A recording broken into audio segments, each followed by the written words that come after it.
তোমারি জন্যে মন খাদে, আখি খাদে, ভুবন খাদে। হে রাসূল তোমারি জন্যে মন খাদে, আখি খাদে, ভুবন খাদে। শুধু বেদনায় হৃদয়ে এসে বাসা বাঁধে। আল্লাহুম্মা সাল্লি আলা সাইয়্যিদিনা মাওলানা মুহাম্মদ ওয়া আলা আলি সাইয়্যিদিনা লা ইলাহা ইল্লাল্লাহু লা ইলাহা সুবহানাল্লাহ ওয়াল হামদুলিল্লাহ লা ইলাহা ইল্লাল্লাহু লা ইলাহা হাসবি রাব্বি জাল্লাল্লাহ মা ফি কলবি নূর মুহাম্মদ সাল্লাল্লাহু লা ইলাহা ইল্লাল্লাহু লা ইলাহা ইল্লাল্লাহু লা ইলাহা লা ইলাহা ইল্লাল্লাহু মুহাম্মাদুর রাসূলুল্লাহ সাল্লাল্লাহু আলাইহি ওয়া সাল্লাম। সালাম দেওয়া সুন্নত, সালাম দেওয়া সুন্নত, আর জবাব ওয়াজিব। কোনটা বড়? ওয়াজিব। আর ওয়াজিব তরক করলে কবিরা গুনাহ। আমার দায়িত্ব সালাম, আমি সালাম দিয়েছি। আপনাদের দায়িত্ব হচ্ছে জবাব দেওয়া। আমি আবারও সবাইকে সালাম দিচ্ছি, আপনারা সবাই উচ্চ আওয়াজে সালামের জবাব দিবেন। আসসালামু আলাইকুম ওয়া রাহমাতুল্লাহি ওয়া বারাকাতুহু। আজকের মাহফিল হয়েছে, আমরা সবাই খুশি না বেজার? কম না বেশি? আজকের মাহফিলের দাওয়াত কবে? হযরত শাহজালাল সুন্নি যুব সংঘ, মানে হচ্ছে যুব কমিটির পক্ষ থেকে, যুব সমাজের পক্ষ থেকে আজকের মাহফিল। কবি নজরুল বলেন, যুবকরা পারে না এমন কোনো কাজ পৃথিবীর মধ্যে নাই, ঠিক কিনা? যুবক চাইলে টকবগে রক্ত, শরীর গরম, জওয়ান মানুষ, যুবক মানুষ, ইয়ং মানুষ যা মন চায় তা করতে পারে। চাইলে একটা গানের মাহফিল দিতে পারে, গানের প্যান্ডেল দিতে পারে, পালা গান বানাইতে পারে, যাত্রা গান বানাইতে পারে। কিন্তু শাহজালাল সুন্নি যুব সংঘ, আমার ভাইদেরকে আমি এদের জন্য দিল মন প্রাণ উজাড় করে দোয়া করি। এই শাহজালাল সুন্নি যুব সংঘের প্রতিটি যুবক ভাইকে যেন আল্লাহ রাব্বুল আলামিন সাইয়্যিদুনা আলীর মতো, হামজার মতো কবুল করেন। সকলে পড়েন আমিন। সুন্দর একটা মাহফিল, জান্নাতি পরিবেশ, জান্নাতি বাগান অর্থ এলাকার মানুষকে উপহার দিয়েছে। আল্লাহর হাবিব বলেন, যেই জায়গার মধ্যে এই রকম দ্বীনি মাহফিল হয়, যেই কারণে নবীজির আদর্শ, নবীজির জীবন, আল্লাহর পরিচয় তুলে ধরা হয়, ওই জায়গার মধ্যে আল্লাহর হাবিব বলেন রহমতের বৃষ্টি নাজিল হয়। জুড়ে বলেন সুবহানাল্লাহ। আজকের জন্য এটা জান্নাতের বাগান। এই মাহফিলে, এই প্যান্ডেলে যারাই প্রবেশ করবে সবাই জান্নাতি চিৎকার দিয়ে বলেন আল্লাহু আকবার। সম্মানিত হাজিরিন, আল্লাহর হাবিব বলেন, এই রকম মাহফিলে যারা যায়, যারা প্রবেশ করে, যখন সে ঘর থেকে নিয়ত করে আমি আজকের মাহফিলে যাব, শাহজালাল সুন্নি যুব সংঘের উদ্যোগে মাহফিলে যাব, আল্লাহর হাবিব বলেন এই নিয়ত করে যখন কোনো মানুষ মাহফিলের উদ্দেশ্যে রওনা হয়, যখন সর্বপ্রথম কদম দেয়, আল্লাহর হাবিব বলেন তার কদমের নিচে রহমতের ফেরেশতা তার ডানা বিছাইয়া দেয়, চিৎকার দেয় বলেন সুবহান।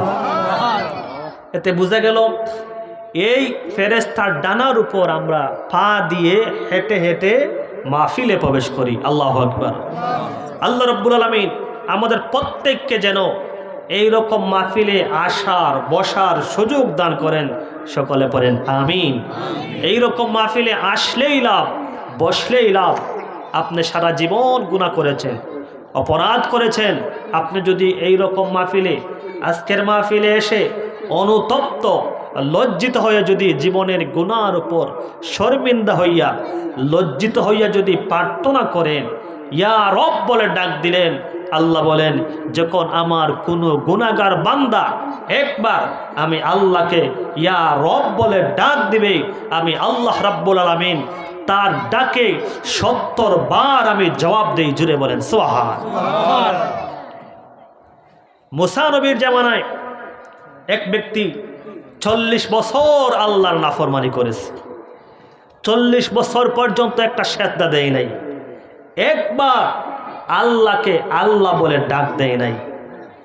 ওই যুবক একটা মাহফিলে বসে আছে, জমিনে বৃষ্টি নাই, জমিন ফেটে চৌচির হয়ে গেছে, অনাবৃষ্টির কারণে ফসল নষ্ট হয়ে যাচ্ছে। সবাই বলল মুসা আল্লাহর কাছে প্রার্থনা করো। আল আম্বিয়া ও মাসুমুন, যেত নবী পৃথিবীর মধ্যে এসেছেন সমস্ত নবী রাসূল ছিলেন নিষ্পাপ, মাসুম, বেগুনাহ, এবং সমস্ত নবী ছিলেন লিকুল্লি নাবিয়্যিন মুস্তাজাবুদ দাওয়া। যেত নবী ছিলেন সমস্ত নবী ছিলেন মুস্তাজাবুদ দাওয়া, মানে হলো ওরা প্রার্থনা করতে দেরি হতো, আকাশের দিকে হাত বাড়াইতে দেরি হতো, আল্লাহ মঞ্জুর করতে দেরি করতেন না। জুড়ে বলেন সুবহান। আল্লাহর নবী মুসা আলাইহিস সালাম এই রকম একটা মজলিসের মধ্যে বক্তব্য দিচ্ছেন। মুসা নবী এই রকম একটা মাহফিলের মধ্যে ওয়াজ করেন। সমস্ত উম্মত আসলো, ওগো মুসা আল্লাহর পয়গাম্বর বৃষ্টির কারণে জমিনটা নষ্ট হয়ে যাচ্ছে। ওগো আল্লাহর নবী মুসা জমিনের মধ্যে বৃষ্টি নাই, বিনা বৃষ্টির কারণে ফসল নষ্ট হয়ে যাচ্ছে। ওগো আল্লাহর পয়গাম্বর মুসা আপনি যদি আল্লাহর দরবারে প্রার্থনা করেন, আল্লাহ রাব্বুল আলামিন আপনার প্রার্থনা ফেরত দিবেন না। ওগো আল্লাহর নবী মুসা আপনি প্রার্থনা করেন, আপনি দোয়া করেন, আল্লাহ রাব্বুল আলামিন আপনার দোয়ার খাতিরে জমিনের মধ্যে বৃষ্টি নাজিল করে দিবেন। সুবহান। ভাই মাইকের আওয়াজ একটু বাড়বো। আল্লাহর নবী মুসা আলাইহিস সালাম আকাশের দিকে দুহাত তুলে প্রার্থনা করেন, ও মুনিব আল্লাহ রাব্বুল আলামিন, আয় খালেক, আয় বারি তাআলা রাব্বুল আলামিন, জমিনের মধ্যে বৃষ্টি হয় না। আল্লাহ বিনা বৃষ্টির কারণে জমিনগুলা ফেটে চৌচির হয়ে যাচ্ছে। ও রাব্বুল আলামিন তুমি জমিনের মধ্যে বৃষ্টি নাজিল করে দাও। আল্লাহ রাব্বুল আলামিন বলেন মুসারে, ও মুসা, মুসারে তুমি প্রার্থনা করো, তুমি প্রার্থনা করলে আমি আল্লাহ রাব্বুল আলামিন কবুল করে নাই, কিন্তু আজকে তোমার মুনাজাত তোমার দোয়া কবুল করব না। ও মুসা তুমি যেই মাহফিলের মধ্যে বক্তব্য দিচ্ছ ওই মাহফিলের মধ্যে একজন যুবক আছে যে ৪০ বছর পর্যন্ত আল্লাহর নাফরমানি করে। ও মুসা ওই যুবক ৪০ বছর আল্লাহর নাফরমানি করে। আল্লাহর নাফরমানি করার কারণে জহারাল ফাসাদু ফিল বাররি ওয়াল বাহরি বিমা কাসাবাত আইদিন নাস, জলে স্থলে পাহাড়ে পর্বতে সমুদ্র সৈকতে মানুষ যখন অপরাধ করে আল্লাহ রাব্বুল আলামিন বলেন মানুষের অপরাধের কারণে আমি জমিনের বৃষ্টি নাজিল করে বন্ধ করে দেই। আমি জমিনে বৃষ্টি নাজিল করি না, আমি গজব প্রেরণ করি, এক এক করে জমিনের মধ্যে গজব নাজিল করি মানুষ অপরাধের কারণে। আপনি দরজা বন্ধ করে অপরাধ করলেন, জানালা বন্ধ করে অপরাধ করলেন, আপনি মনে করলেন পৃথিবীর কেউ দেখে না, আপনাদের কাছে প্রশ্ন করতে চাই, দরজা জানালা বন্ধ করে আপনি অপরাধ করলেন, পৃথিবীর কেউ দেখলো না, আপনি জিনা করলেন, একজন মহিলা আপনাকে অফার দিল, যুবক যুবক আমি যুবতী মহিলা, সুন্দরী মহিলা, অষ্টদশী রূপসী ষোড়শী কন্যা, আমি তোমাকে অফার দিচ্ছি, আমার অফার তুমি অ্যাকসেপ্ট করো, চলো আমরা একান্ত নির্জনে জিনায়ের কাজের মধ্যে লিপ্ত হয়ে যাই, দুনিয়ার কেউ দেখবে না। ওই যুবক বলল, ইন্নী আখাফুল্লাহ। ও যুবতী মহিলা, দরজা জানালা বন্ধ করে যদি আমরা অপরাধ করি, পৃথিবীর কেউ দেখবে না, একজন দেখবেন, চিল্লায়ে বলেন তিনি কে? কেউ দেখবে না। দরজা বন্ধ করলেন, জানালা বন্ধ করলেন, আপনি মনে করলেন পৃথিবীর কেউ দেখে না, রাতের আধারে অপরাধ করলেন, কেউ দেখলো না, একজন দেখেন, চিল্লায়ে বলেন তিনি কে?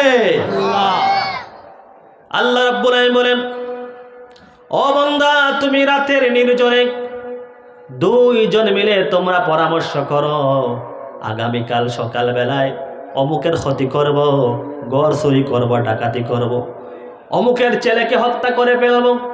আপনি পরামর্শ করলেন, মিটিং করলেন, আপনি চিন্তা করলেন, রাতের অন্ধকারে দুইজন মিলে আমরা সিদ্ধান্ত নিলাম অপরাধের কাজে লিপ্ত হয়ে যাব। আল্লাহ রাব্বুল আলামিন বলেন, বান্দারে, ওই জায়গার মধ্যে তোমরা যেই জায়গার মধ্যে দুইজন পরামর্শ করলা, ওই জায়গার মধ্যে আরেকজন থাকেন, চিল্লায়ে বলেন তিনি কে? যেখানে তোমরা দুইজন, ওখানে আরেকজন সত্তা, তিনি হচ্ছেন আল্লাহ রাব্বুল আলামিন। পৃথিবীর মানুষ যতই অপরাধ করে না কেন, কেউ দেখে না, কিন্তু আমি আল্লাহর চক্ষু ফাঁকি দেওয়া যায় না। চোর চুরি করে, রাতের অন্ধকারে চুরি করে, সে মনে করে কেউ দেখবে না, আমি চুরি করব, সম্পদ নিয়ে চলে যাব। এমন চোর আছে মসজিদে যাইয়া চুরি করে, আছে না? অনেক ছেঁচড়া চোর আছে, আল্লাহর গড়টাও সে সার দেয় না। এক চোর চুরি করতে করতে একদিন প্রবেশ করলো মসজিদে যাইয়া চুরি করতেছে, মসজিদের ফ্যান খুলতেছে, নাট বল্টু আস্তে আস্তে খুলতেছে। ইমাম সাহেব তিনি টের পাইলেন, দেখলেন যে চোর মসজিদে প্রবেশ কইরা ফ্যান চুরি করতেছে। ইমাম সাহেব বললেন, বেটা বেকুফ, তোর লজ্জা নাই, শরম নাই, আল্লাহর ঘরের ফ্যান চুরি করস? চোর বলতেছে, ইমাম সাহেব দাঁড়ান, এই মসজিদ কার? আপনারা বলেন মসজিদ কার? আল্লাহ। চোর বলতেছে, ইমাম সাহেব মসজিদ কার? আল্লাহ। হুজুর, ইমাম সাহেব আমি কার? আল্লাহ। তাহলে কথা হলো, আল্লাহর বন্দায় আল্লাহর ঘর চুরি করে আপনার সমস্যা কি? আপনার সমস্যা কি? ইমাম সাহেব চিন্তা করলেন, এই বেকুফরে কেমনে বোঝানো যায়। ইমাম সাহেব ছিলেন জ্ঞানী মানুষ, বুদ্ধিমান মানুষ, অনেক মেধা জ্ঞান, যার মাইন্ডের মধ্যে, সিনার মধ্যে ইলম আছে, কোরআন হাদিসের জ্ঞান আছে। আল্লাহ রাব্বুল আলামিন তাকে সূক্ষ্ম জ্ঞান, সূক্ষ্ম মেধা দান করেছেন, জোরে বলেন সুবহানাল্লাহ। আল্লাহ রাব্বুল আলামিন বলেন, ইয়ারফাইল্লাহুল্লাযীনা আমানু মিনকুম ওয়াল্লাযীনা উতুল ইলমা দারাজাত। যাদেরকে আল্লাহ রাব্বুল আলামিন জ্ঞান দান করেছেন, ইলম দান করেছেন, তাদের সম্মান আল্লাহ রাব্বুল আলামিন দুনিয়া ও আখিরাতে বৃদ্ধি করেছেন, জোরে বলেন সুবহানাল্লাহ। ইমাম সাহেব চিন্তা করলেন তাকে কেমনে বোঝানো যায়। ইমাম সাহেব হাতের মধ্যে নিলেন হেদায়েতুল্লাহ, বড় বেন্দা একটা নিলেন হাতে, নিয়া সুরের মাথার মধ্যে বিসমিল্লাহি বারাকাতিল্লাহ। চোর বলতেছে, ইমাম সাহেব মারেন কেন? মারেন খিল্লেই মারেন। ইমাম সাহেব বললেন, বেটা তুই কার? বলে, আমি আল্লাহ। আমি কার? আল্লাহ। এই বাসটা কার? এটাও আল্লাহ। তাহলে আল্লাহর বন্দায় আল্লাহর লাঠি দিয়ে আল্লাহর বন্দার মাথার মধ্যে আঘাত করে তোমার সমস্যা কি? যেটা বলে সুবহানাল্লাহ। যেমন প্রশ্ন তেমন জবাব। আঙ্গুল মাঝে মাঝে কিছু বাঁকা করা লাগে, আঙ্গুল বাঁকা না করলে কখনো ঘি উঠে না। তো মানুষ যত অপরাধ করে, মানুষ মনে করে পৃথিবীর কেউ দেখবে না, কিন্তু একজন দেখেন, চিল্লায় বলেন তিনি কে? আল্লাহর নবী মুসা দুহাত তুলে দোয়া করেন, ও রব্বুল আলামিন দুনিয়ার মধ্যে বৃষ্টি নাজিল করো। আল্লাহ রব্বুল আলামিন ডাকতে বলে, মুসা রে, ওগো মুসা, ওই জমিনের মধ্যে আমি আল্লাহ রব্বুল আলামিন বৃষ্টি নাজিল করব না, কারণ তোমার মজলিসের মধ্যে, তুমি যেই মজলিসের মধ্যে বক্তব্য দাও, ওই মজলিসের মধ্যে একজন যুবক আছে, যেই যুবক 40 বছর পর্যন্ত আল্লাহর নাফরমানি করে, 40 বছর পর্যন্ত আল্লাহকে একটা সেজদা দেয় নাই। জীবনে এমন কোনো গুনাহ বাকি নাই যেই গুনাহ জীবনে করে নাই। ও মুসা, তুমি বলে দাও, ঘোষণা করে দাও, যত সময় পর্যন্ত ওই যুবক মাহফিলের মধ্যে বসে থাকবে, তত সময় পর্যন্ত তোমার মোনাজাত আমি আল্লাহ কবুল করব না। চিৎকার দিয়ে বলেন সুবহানাল্লাহ। আল্লাহর নবী মুসা যখন ঘোষণা পাইলেন, ঘোষণা পাওয়ার পর ডাক দিয়ে বললেন, এই মজলিসের মধ্যে কে আছো রে যুবক, যেই যুবক 40 বছর পর্যন্ত আল্লাহর নাফরমানি করো? ও যুবক, তোমার কারণে আল্লাহ রাব্বুল আলামিন আমার মুনাজাত কবুল করেন না। যুবক, আমি মুসা বললাম তুমি মাহফিল থেকে বাইর হয়ে যাও, ঘোষণা করে দিলেন। যুবক চিন্তা করল, হারে, মুসা নবী ঘোষণা করেছেন গুনাহগার যেই 40 বছর পর্যন্ত নাফরমানি করে, এই মানুষটা আর কেউ নয়, আমি তো সেই নাফরমান। কারণ যে অপরাধ করে সে কিন্তু জানে সে অপরাধী, ঠিক কিনা বলেন? সে মনে করলো আমি তো সেই নাফরমান যে 40 বছর পর্যন্ত আল্লাহকে একটা সেজদা দেই নাই, এমন কোনো আকাম কুকাম নাই যা করি নাই, সব গুনাহ করেছি। মুসা ঘোষণা করেছেন মাহফিল থেকে বাইরে হওয়ার জন্য। এবার আমি যদি মাহফিল থেকে বাইরে হয়ে যাই, মানুষ কিন্তু আমাকে দেখে ফেলবে, মানুষ আমাকে চিনবে, মানুষ আমাকে ধিক্কার দিবে, আমি লজ্জিত হয়ে যাব, অপমানিত হয়ে যাব। কি করা যায়? আল্লাহর বান্দা কি করল? মাথাটার মধ্যে একটা রুমাল দিয়ে ওই মজলিসের মধ্যে চোখের পানি ছেড়ে কাঁদে, ও রাব্বুল আলামিন 40 বছর পর্যন্ত তোমার নাফরমানি করি, 40 বছর পর্যন্ত একটা সেজদা দেই নাই। আল্লাহ তাআলা, সারা জীবন নাফরমানি করলাম, তুমি একটা দিনের জন্য আমার খাবার বন্ধ করে দেও নাই। 40 বছর তোমার নাফরমানি করি, একটা দিনের জন্য তুমি অক্সিজেন বন্ধ করে দেও নাই। ও রাব্বুল আলামিন, সারা জীবন অপরাধ করেছি, তুমি আমাকে সুযোগ দিয়েছো, আল্লাহ আমাকে শাস্তি দাও নাই, আযাব দেও নাই। রাব্বুল আলামিন, কিন্তু আমি জানি আমি গুনাহগার হতে পারি, তুমি তো রহিম রহমান, তুমি গাফুর গফফার। বান্দায় অপরাধ করে, গুনাহের কাজ করে, কিন্তু তুমি গাফুর গফফার, বান্দার গুনাহ তুমি ঢেকে রাখো, বান্দার গুনাহগুলা মানুষের কাছে প্রকাশ করো না। আল্লাহ তাআলা, যেহেতু আমার গুনাহ তুমি ঢেকে রেখেছো, মানুষের কাছে প্রকাশ করো নাই, ও রাব্বুল আলামিন, আমি জীবনের গুনার উপর শর্মিন্দা হয়ে গেলাম, আমি লজ্জিত হয়ে গেলাম। রাব্বুল আলামিন, তুমি চাইলে আমাকে মাফ করতে পারো।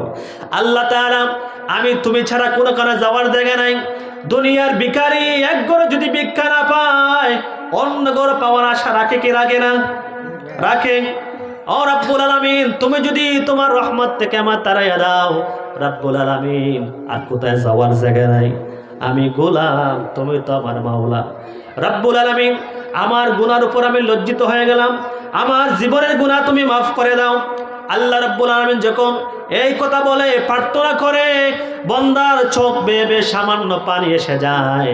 আল্লাহ রাব্বুল আলামিন বলেন, বান্দারে, সারা জীবন অপরাধ করলে, বান্দা তুমি জাহান্নামের ভয়ে, আমার আযাবের ভয়ে তুমি যখন চোখ থেকে সামান্য পরিমাণ যখন পানি চলে আসে বান্দা, ওই চোখের পানির বিনিময়ে আমি তোমার 40 বছরের গুনাহ মাফ করে দিলাম। আল্লাহর বান্দার গুনাহ মাফ হয়ে গেল। যখন গুনাহ মাফ হয়ে গেল, সাথে সাথে জমিনের মধ্যে বৃষ্টি নাজিল হয়ে গেল। আল্লাহু আকবার বলেন। জমিনে বৃষ্টি নাজিল হয়ে গেল। মুসা নবী অবাক হয়ে গেলেন, ও রাব্বুল আলামিন, তুমি বললা জমিনে বৃষ্টি নাজিল হবে না, কিন্তু দেখলাম এখন দেখে সাথে সাথে জমিনে বৃষ্টি নাজিল হয়ে গেছে। আল্লাহ, বুঝলাম না, তুমি আমাকে না করলা বৃষ্টি হবে না, এখন কেমনে বৃষ্টি হলো? আল্লাহ রাব্বুল আলামিন ডাকতে বলেন, মুসা রে, ও মুসা, যখন তুমি ঘোষণা করলা গুনাহগার, তুমি মাহফিল থেকে বাইর হয়ে যাও, আমার বান্দা জীবনের গুনার উপর অনুতপ্ত হইয়া দুহাত তুলে যখন প্রার্থনা করে, রে মুসা, আমি আল্লাহ রাব্বুল আলামিনের রহমতের সাগরে জোশ শুরু হয়ে যায়। আমার বন্দার 40 বছরের গুনাহ মুহূর্তের মধ্যে আমি মাফ করে দেই। শুধু তাই নয়, আমার বন্দা এত গুনাহ করেছে, তার গুনাহ আমি মাফ করে দিয়েছি। তাকে মাফ করার কারণে, ওই ব্যক্তি হাত উঠানোর কারণে আমি আল্লাহ রাব্বুল আলামিন তার খাতিরে জমিনের মধ্যে বৃষ্টি নাজিল করে দেয়। তো সম্মানিত হাজরিন, সারা জীবন অপরাধ করেছেন, আমরা আল্লাহর রহমত থেকে নৈরাশ হব না, আমরা টেনশন করব না যে এত গুনাহ করেছে আল্লাহ মাফ করবেন না আমাকে। না, আল্লাহ বলে, বান্দা তুমি অনুতপ্ত, লজ্জিত, আমার দরবারে হাত তুলো। আমার কাছে সবচেয়ে প্রিয় ডাক হচ্ছে গুনাহগারের ডাক। জুড়ে বলে সুবহানাল্লাহ। হাজরিন, আজকের মাহফিলে আমরা আসবো, প্রার্থনা করব, তওবা করব। আল্লাহ রাব্বুল আলামিন আজকের মাহফিলের উসিলায় আমাদের তওবাকে কবুল করে নেবেন। জোরে বলেন সুবহানাল্লাহ। আমি মহাগ্রন্থ আল কোরআন সূরা আল ইমরানের 110 নম্বর আয়াত তেলাওয়াত করেছি।